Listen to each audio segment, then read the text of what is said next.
Hi, I'm Julie Anglesey from Renovating Made Easy. One of the biggest mistakes most people make when wanting to renovate for profit is thinking that they need to have good trade skills in order to make it work.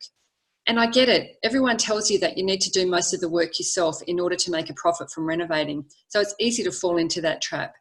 But let me ask you, does everyone who renovates a house by doing all the work themselves make money?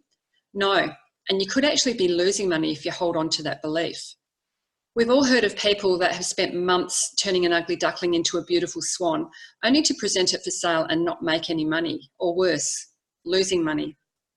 So how do you make money out of renovating if you're not going to do all of the work yourself? Well, you need to project manage like a pro.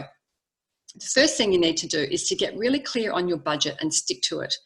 That is much easier when you've got your trade quotes in writing that you can follow, rather than trying to do all the work yourself, making endless trips to Bunnings, and then adding up all of those receipts at the end of your project and freaking out about how much you've actually spent, not to mention the precious time that you've spent also.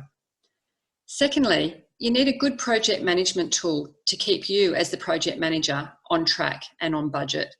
You can download an Excel template for free on the internet, and that's going to make your life so much easier when keeping your timeline and your project on track. And thirdly, you need to make sure that your project is finished quickly and to a high standard. You don't want buyers walking into your finished property and picking on the DIY tiling or carpentry or fittings.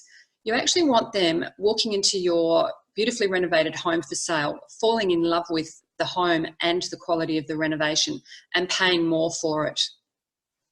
And if you're a parent, you already possess these time management and organisational skills, so you might as well put them to good use. So let me ask you, do you want to keep believing that you need to do all of the work yourself in order to make a profit when you're renovating? Or do you want to put your organisational skills to good use and start doing projects that you've been dreaming of? If that's you, come and join the Flipping Houses in a Flat Market Facebook group by clicking on the link below, where you can learn a lot more about how to project manage like a pro and create the life of your dreams. I hope to see you on the inside. See you there.